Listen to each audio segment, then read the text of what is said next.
School के बच्चों में स्पीच लैंग्वेज, ये माओ के लिए बना रहा हूँ, गौर से देखें, स्पीच लैंग्वेज मसाइल प्रोनाउंसिएशन के बहुत ज़्यादा हैं, मतलब वो प्रॉपर प्रोनाउंस ही नहीं कर पाते। मेरे साथ हैं स्पीच थेरेपिस्ट, मुझे बताएं इनका इलाज क्या है। अच्छा, तो अब इसका ये सबसे ज़्यादा मेन कॉज है या मेन रीज़न है इसका कि अक्सर ये होता है कि जो हमारे माउथ के जो मसल्स होते हैं वो बहुत ज़्यादा वीक होता है।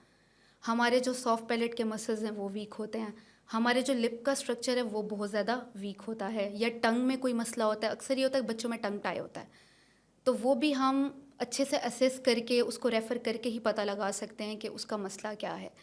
तो इसमें ये होता है कि बच्चे अगर प्रोनाउंस सही से नहीं कर पा रहे, तो तलाहट है, तो उसके लिए ये है कि सबसे पहले तो पेरेंट्स को कंसल्ट करना चाहिए किसी स्पीच थेरेपिस्ट से।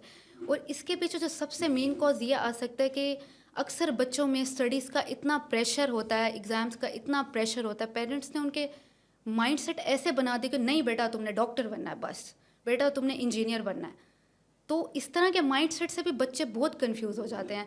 और ख़ास तौर पे जो सबसे ज़्यादा जो बुरी बात यह है कि जब आप ट्यूशन सेंटर्स में बच्चों को भेजते हैं, तो ट्यूशन सेंटर वाली बाजी आपसे ये कहती हैं कि बेटा आपने मेरे वाला टेस्ट करना है। स्कूल का उस बच्चे पे बर्डन अलग होता है और ट्यूशन वाली बाजी का अलग बर्डन होता है। एंड कुरान मजीद पढ़ने के लिए जब आप किसी कारी साहब के पास जाते हैं, तो वहाँ पर मार पिटाई, वहाँ पर टॉर्चर दिया जाता है आपको, तो उसकी वजह से ये हर सबसे जगह नहीं, ज़्यादा जहाँ जहाँ कहीं जहाँ जहाँ जहाँ पर, जहाँ भी वो टीचर्स भी मार लेते हाँ हैं जी, स्कूलों टीचर्स में भी जी। मार लेते हैं। तो ये अब ज़रूरी है कि पेरेंट्स को हर वीक जाना चाहिए, टीचर से कंसल्ट करना चाहिए कि हमारा बच्चा ठीक से पढ़ रहा है। पेरेंट टीचर मीटिंग बहुत जी जी, इंपॉर्टेंट है। पेरेंट टीचर मीटिंग बहुत इंपॉर्टेंट है। उसमें अक्सर ये भी होता है कि पेरेंट्स को ये भी कंप्लेन होती है कि हमारा बच्चा तो स्कूल भी रेगुलर जाता है, पढ़ता भी सही से है, लेकिन उसके मार्क्स नहीं आ रहे। तो ये भी हम लोग ही ऐसे, अगर कोई बच्चों को लर्निंग में मसला आ रहा है, तो लर्निंग में मसला इसलिए आ रहा है क्योंकि जो बच्चा है उसको ये, उनके जो टीचर्स हैं उनको ये समझ नहीं आ रहा कि आपने बच्चे को किस तरह से लर्न करवाना है, क्योंकि एवरी चाइल्ड इज़ यूनिक। हम किसी को किसी से कंपेयर नहीं कर सकते। और सबसे ज़्यादा जो स्टटरिंग में भी हमारा जो आता है, सबसे ज़्यादा मेन कॉज वो ये आता है कि पेरेंट्स बच्चों को कंपैरिजन करते हैं। बेटा देखो वो तुम्हारे चाचू का बेटा कितने अच्छा नंबर लेकर आया और तुम ये नंबर नहीं लेकर आए, तुम्हें इतने नंबर लाने चाहिए। तो ये जो कंपैरिजन होता है ये भी बच्चों में डिप्रेशन कॉज करता है, उनमें एहसास कमतरी का शिकार हो जाता है, उनका सेल्फ इस्टीम लो हो सकता है। तो ये पेरेंट्स को बात समझनी चाहिए कि वो इस चीज़ से अवॉइड करें अच्छा, बच्चों को। ऑटिज्म स्पेक्ट्रम डिसऑर्डर एक बीमारी है, हम उस पर बहुत कम बात करते हैं। मोबाइल की एसोसिएशन से हमने इस पर बड़ा काम किया कि मोबाइल भी ऑटिस्टिक बिहेवियर को एग्रेवेट कर रहा है। जी। एक तो ऑटिज्म क्या है, मोबाइल इसको कैसे इफेक्ट कर रहा है, उस पर हम पूरी रिसर्च भी दे चुके हैं कि ऑटिस्टिक बिहेवियर कैसे आता है और how to deal with it.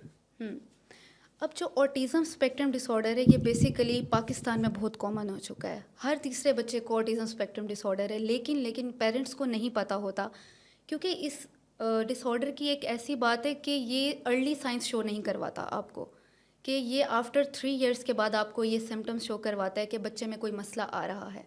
Like बच्चों के माइलस्टोन्स में इशू आ जाते हैं, ठीक है। अब बच्चा है वो बैबल नहीं कर पा रहा, जो नॉर्मल बैबलिंग होती है वो 6 to 9 मंथ्स में होती है। तो बैबलिंग नहीं कर पा रहा बच्चा, बाबा नहीं बोल पा रहा, मामा नहीं बोल पा रहा। तो इस तरह के इश्यूज बहुत क्रिएट होते हैं, जो फर्स्ट रेड फ्लैग है हमारे ऑटिज्म स्पेक्ट्रम डिसऑर्डर का। और इसमें सबसे ज़्यादा जो कॉमन है वो होती है स्लर्ड स्पीच होती है, रेपिटेटिव बिहेवियर्स होते हैं। इसमें बच्चा सेल्फ बाइट करता है, अपने आप को मारता है और बोल नहीं पाता। उसकी सोशल लाइफ बिल्कुल लो होती है, वो किसी से बात नहीं करता। कुछ होते हैं जो करते भी हैं, लेकिन वो अपने में ना बस मगन रहना चाहते हैं। तो इनमें सबसे ज़्यादा कॉमन बात है ये, हमारे ऑटिज़म के जो बच्चे होते हैं उनमें ये चीज़ें बहुत कॉमनली देखी जाती हैं। अच्छा, ये बताएं, mobile autism, how it's so much related. जी बिल्कुल। ये माँ बाप को हमें बताना है ना कि ऑटिज्म और मोबाइल का जो इस्तेमाल है उसको कम कराएं, ये भी ऑटिज्म स्पेक्ट्रम डिसऑर्डर को प्रोवोक कर सकता है। जी ऑटिज्म में बिल्कुल। बच्चा बिहेव कैसे करेगा? ऑटिज़म में बच्चा बिहेव इस तरह से करेगा कि बोल तो नहीं सकता, उसमें मोस्टली बच्चे बोलते भी हैं, मोस्टली नहीं भी एग्रेसिव बोलते। बिहेवियर होता है। बहुत एग्रेसिव बिहेवियर होता है उनका, हाइपर एक्टिविटी होती है उनके अंदर बहुत ज़्यादा। और वो जो उनके फ्रेंड्स होते हैं साथ, जैसे कि उनके जो रिलेशनशिप्स होते हैं, तो वो उनके कोई फ्रेंड्स भी नहीं होते मोस्टली, क्योंकि उनकी सोशल लाइफ ही नहीं होती। सही। ठीक है। और मोबाइल्स वो यूज़ तो करते हैं, बट उनका जो माइंड है ना वो उस तरफ होता नहीं है। जैसे उनकी हाइट में एक स्क्रीन होती है, जो लोग एक्सेसिव स्क्रीन यूज़ करते हैं तो वो उसको मज़ीद ख़राब कर देता है बच्चे को, क्योंकि ये जो ऑटिज़म होता है ये बेसिकली आपका पैदाइशी तौर पर ही होता है, तो ये एक्वायर्ड है, एक्वायर्ड नहीं कह सकते हम इसको, ये कंजेनिटल भी हो सकता है। ये दोनों होता है, कंजेनिटल भी होता है, हाँ, एक्वायर्ड होता है। acquired भी होता है। एक्वायर्ड में क्लिनिकल कंडीशंस बहुत ज़्यादा हैं, लेकिन मोबाइल फ़ोन का बच्चों में इस्तेमाल ऑटिज़म स्पेक्ट्रम डिसऑर्डर Autism को बहुत spectrum जल्दी प्रोवोक कर provoke देता कर देता है, है, एक्टिव कर देता है, ट्रिगर active कर कर देता है। देता मेरे साथ रिमशा सलमान थी, स्पीच थेरेपिस्ट थी। अपने अपने बच्चों का ख्याल रखें, and if you are suffering from any speech thing, learn from them. Thank you very much.